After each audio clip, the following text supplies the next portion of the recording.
From a man who built one of the most protected criminal networks in modern history, serving some of the wealthiest and most connected people on the planet, to a fictional killer who spent 2 decades hunting one target at a time, alone with no backup and no safety net. To completely different world, to completely different levels of reach.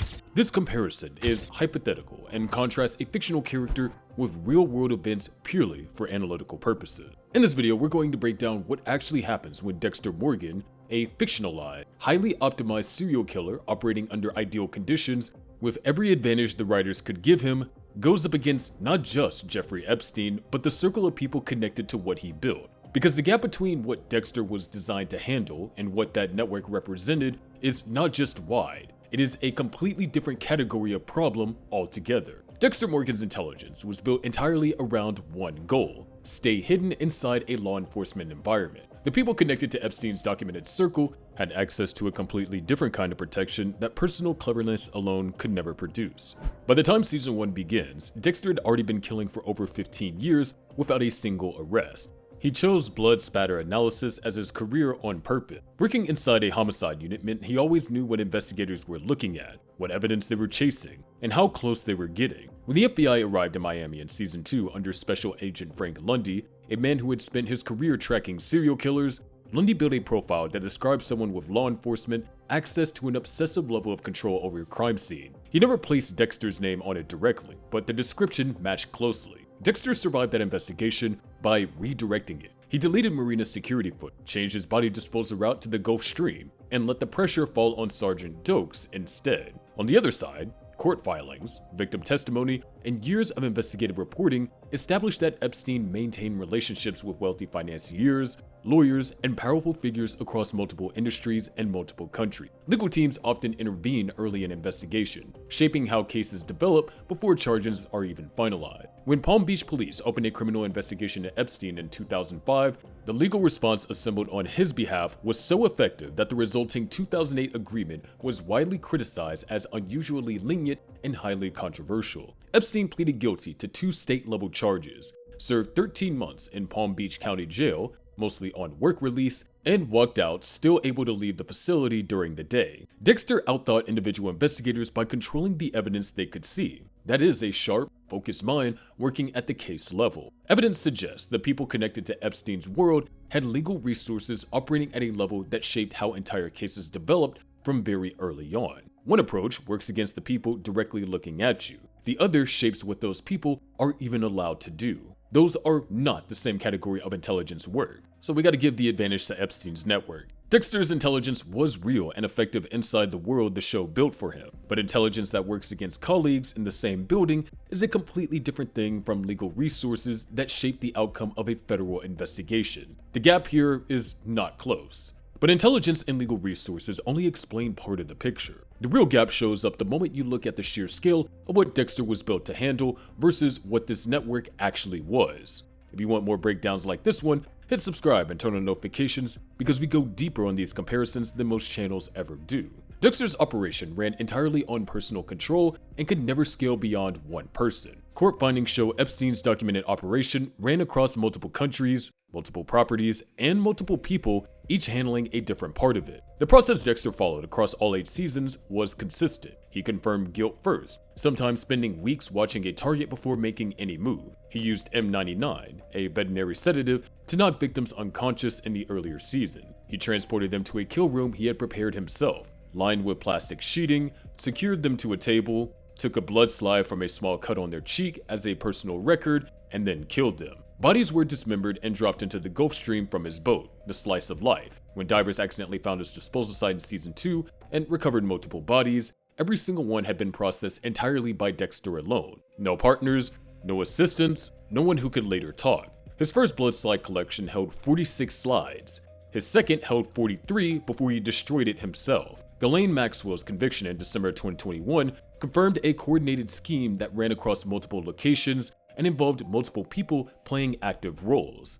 Epstein maintained properties in Manhattan, Palm Beach, New Mexico, and the US Virgin Islands. In 1998, he purchased a 72-acre private island called Little St. James. Victims and witnesses described a pattern where young women were recruited, often by other young women who had already been through the same process and were paid to bring others in. Maxwell was convicted on 5 counts, including sex trafficking of a minor and conspiracy. A Boeing 727 with the tail number N908JE made documented flights across multiple jurisdictions over many years according to flight records, later used as evidence in legal proceeding. A helicopter moved passengers from St. Thomas to the island because the island had no runway large enough for the main aircraft. Some associates were reportedly scrutinized during investigation, though most were never formally charged. Dexter's strength was total personal control. That same quality made scaling impossible. Court findings show Epstein's operation functioned because multiple people handled different part of it across different locations. While the network involved multiple individuals, Epstein remained a central coordinating figure, meaning his removal could have disrupted, though not necessarily ended,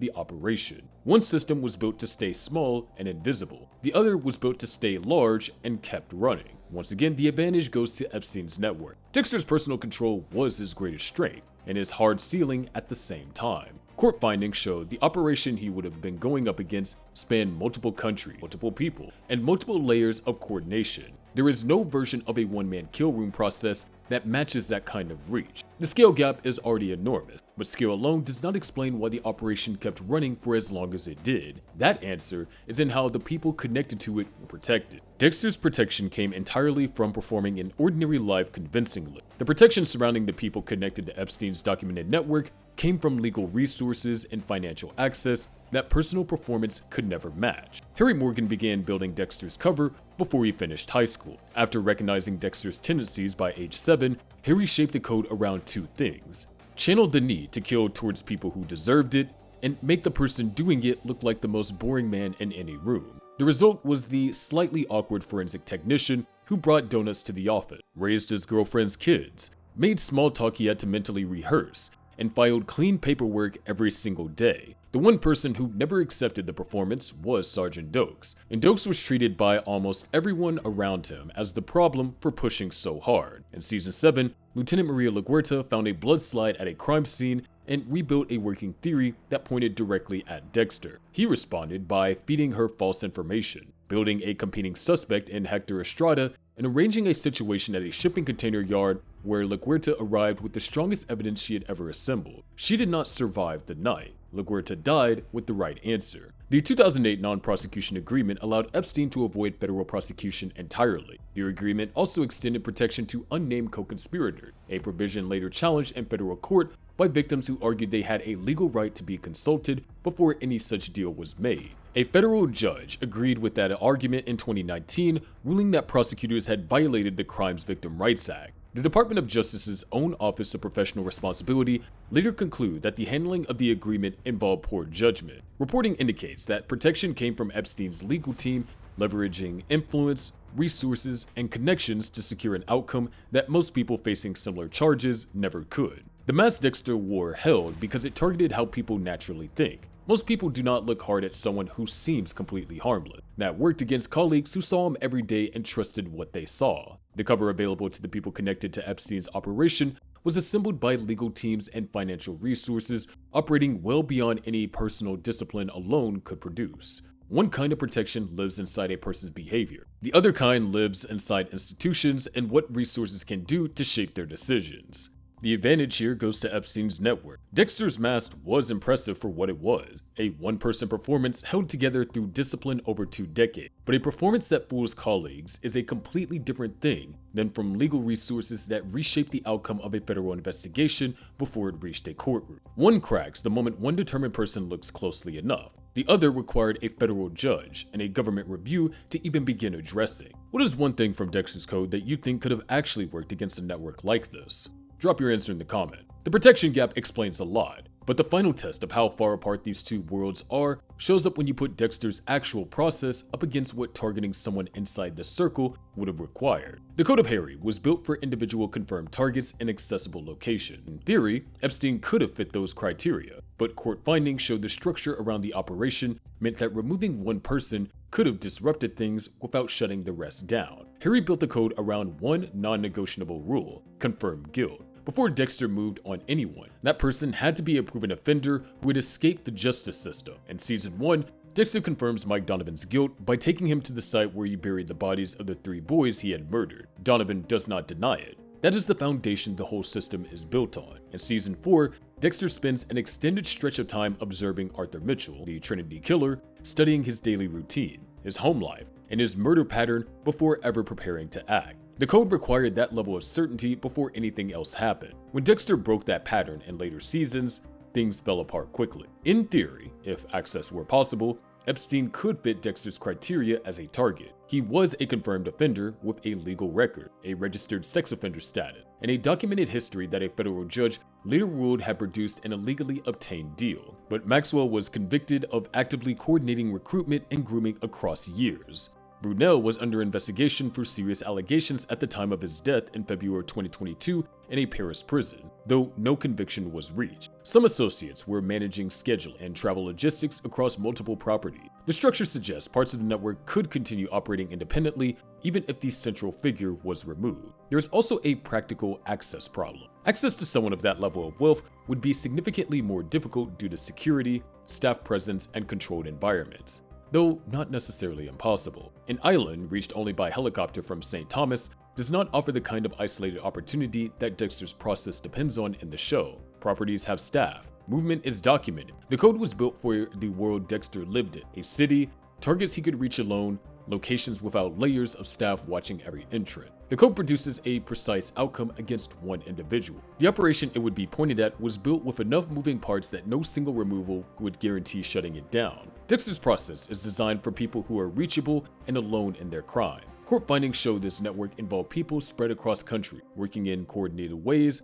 with resources that made the central figure far harder to isolate than any target Dexter ever faced in the show. So once again, the advantage here goes to Epstein's network. The code was never designed for a target surrounded by security, staff, private islands, and a coordinated operation that court findings show could partially continue without any single person at the center. In theory, the guilt requirement could be met. In practice, the process breaks down well before the kill room gets prepared. The code's limits against a distributed network are clear, but the final piece of the comparison is how long each side actually lasted and what it eventually took to stop them. Dexter survived as long as he did by controlling what the people around him could see. Reports indicate Epstein's operation ran visibly for over 3 decades, protected by something that had nothing to do with staying out of sight. Dexter worked inside the same department investigating the Bay Harbor butcher killing. He knew which evidence was being processed, which leads were being followed. When the pressure was getting close, when Lundy's FBI investigation in Season 2 started moving in the right direction, Dexter adjusted his disposal method, removed security footage, and let the case redirect itself towards Dokes. When LaGuerta got close in Season 7, she was removed before she could act on what she had found. In New Blood, set roughly a decade after Season 8, Dexter had been living under the name Jim Lindsay in Iron Lake, New York, working at a local hunting and fishing shop. He went nearly 10 years without killing anyone. His cover was eventually broken, not by a federal investigation, but by Police Chief Angela Bishop connecting a specific sedative used in a local death to a pattern in documented cases from Miami. Dexter's own son Harrison had already found him before that using a single photo posted on social media. A picture on Instagram ended a 10-year disappearance. Epstein appeared at public events. His name appeared in press coverage going back to the 1990s. Flight records documenting his aircraft movements were logged and later produced as evidence in multiple legal proceedings. When investigative journalist Julie K. Brown published a report in the Miami Herald in November 2018, after spending years reviewing court documents and tracking down victims, the federal arrest followed in July of 2019. Brown's reporting played a major role in reigniting public and legal scrutiny, alongside ongoing legal efforts and victim testimony that had been building for years before the arrest. By that point, the operation had been running for over 30 years. Dexter needed invisibility to survive, and still came apart the moment one determined person paid steady attention to his alias. Evidence suggested the people connected to Epstein's operation were visible the entire time. The difference in how long each lasted comes down entirely to what kind of protection was actually in place. One required constant personal work to maintain. The other required resources and access that most people never get near. That is not a small difference in degree. That is a completely different category of protection. So once again, the advantage is Epstein's network. Dexter ran for 2 decades and came apart because of a photo on Instagram and one police chief doing careful work. The operation connected to Epstein's documented network ran for over 3 decades while being photographed, reported on, and investigated, and still required years of journalism, federal litigation, and victim testimony to produce even a partial consequence. 2 decades of hiding versus 3 decades in the open. That comparison speaks for itself. Dexter Morgan was built to be the most effective version of a hidden individual killer that television writers could construct. He had forensic knowledge, law enforcement access,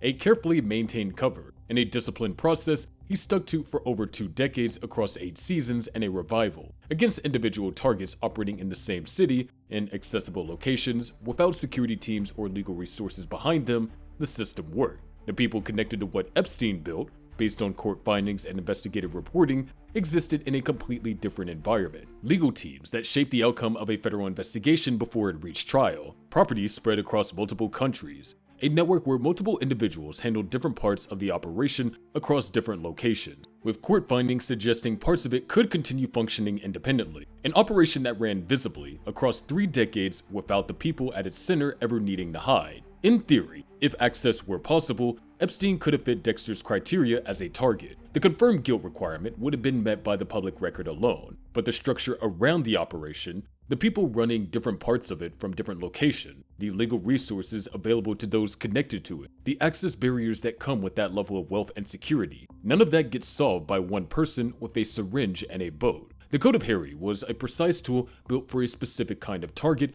and a specific kind of environment. What surrounded Epstein's documented network required something closer to what eventually produced a partial result in reality. Years of journalism, federal litigation, victim testimony across multiple court proceedings, and a public record rebuilt piece by piece until the institutions responsible could no longer avoid acting on it. Dexter survived by staying invisible. Evidence suggested the people connected to this operation never needed to be invisible. That is the whole gap. Every single category goes to Epstein's documented network. Dexter was the most optimized fictional killer the writers could build, and he still loses on intelligence, scale, protection, targeting, and longevity. Precision is one thing the code wins.